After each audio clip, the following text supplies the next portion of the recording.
We are back. Yes, we are. Very glad to be here. Very glad to be here. Happy Easter. Yes, happy Easter to all of you. To all of you. So we haven't seen you in a couple weeks, but we had to come together on Easter. I'm back home again in Indiana, sitting under this beautiful, beautiful cherry tree that was planted in honor of my daughter Carolyn, who was born during the cherry blossoms in Japan. Yeah. So I always plant a tree in my kid's honor, and Nate's is over there, the maple. So we are enjoying this beautiful little chilly day. Yeah. But it's Easter, and we have so much to celebrate, and we also have a very special word. We do. The word is hope, and it means a strong desire. Another definition is an expectation. Yes. And that too, makes us feel like we've got hope. Mm-hmm. Well, you're saying your mantra is the best is yet to come. Yes. So that really is an expression of hope, that things are going to get better, that better days are ahead. And so this is that season. We have flowers blooming. Winter is over. We have a new season. Beautiful. And today, what we learn, and if you've been to a church service, they talk about the resurrection and new life.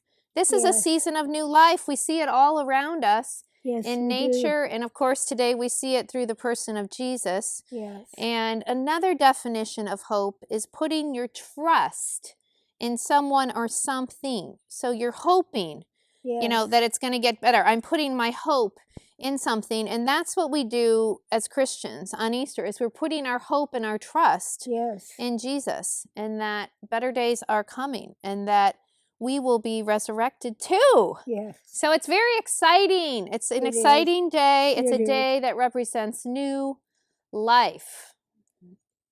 I like to reflect on when you were little and the bunny would go run around the night before and hide all the eggs. Yes. Oh, we were always hoping, there's our word again, to find the eggs. Yes. And every once in a while we wouldn't. We would find it months later, the rotten egg in some bookshelf. You could smell it.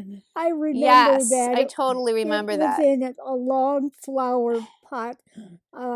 And it was not good. It was not a good situation. And just that idea of babies, and again, back to this birth, and what a miracle. I mean, today is a day of miracles, that Jesus was, the tomb was empty. He rose from the dead, and we experience miracle every time there's a birth. You were there. Yes. When we talk about Carolyn and her cherry tree, you were there for both of the kids' births. Yeah. Yeah. And what a miracle. What a miracle. What a miracle. The gift of life in that birth is. It's amazing. There's no real definition for it. It's a God's gift. Yeah, it's a gift. When you can't explain it, a miracle is something we can't explain, because it's God. We just say God did it.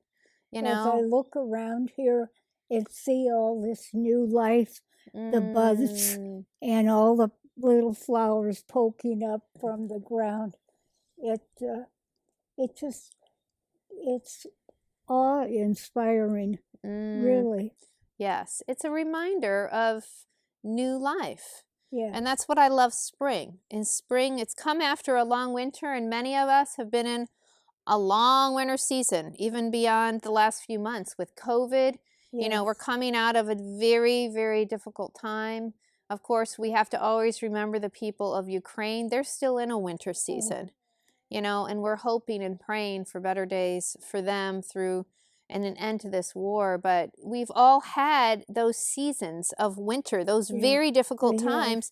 But spring, and Easter specifically, reminds us that there is new life, and there is a new season just around the corner, and we need to keep, the best is yet to come, that we need to keep praying and remain steadfast. That was my devotion today, is despite the circumstances around you, is to have a steadfast focus. And that's where hope comes in, because we know better days. I'm putting my hope and trust in the Lord that better days are coming. Yes. And we need to just remain steadfast and keep going one step at a time. And count our blessings every day. And count our blessings along the way, no matter what. I always think of the Apostle Paul in the book of Philippians. It's called the Book of Joy, and he wrote it from prison. Yes. He truly lived beyond his circumstances because he was locked up, but he was free in his spirit, but he was in chains.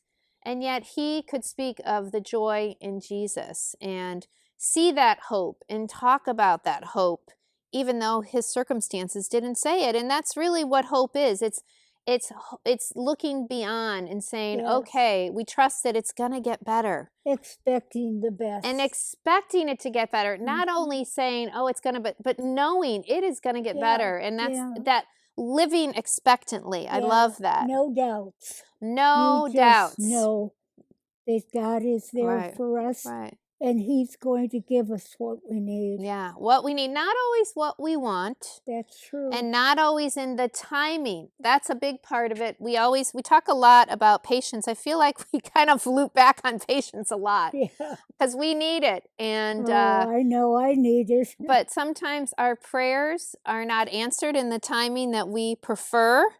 Right. But God's timing is always perfect. And we know that. So we need to keep praying and keep hoping. Yes. And trusting in the Lord on this Easter day. That's what it's all about. That Jesus got up. A brand new season. A brand new season. Brand new absolutely. Chance. And opportunity for us to do our best. Yes, absolutely. Praise God.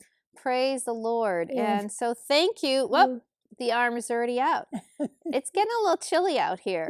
So we are so grateful to be back, to be together, to celebrate this beautiful day. We are. And also and especially to celebrate Jesus' resurrection.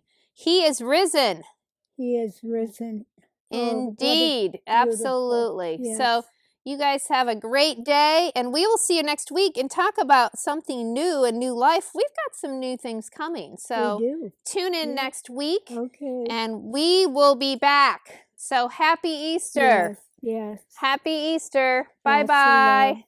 Bye-bye.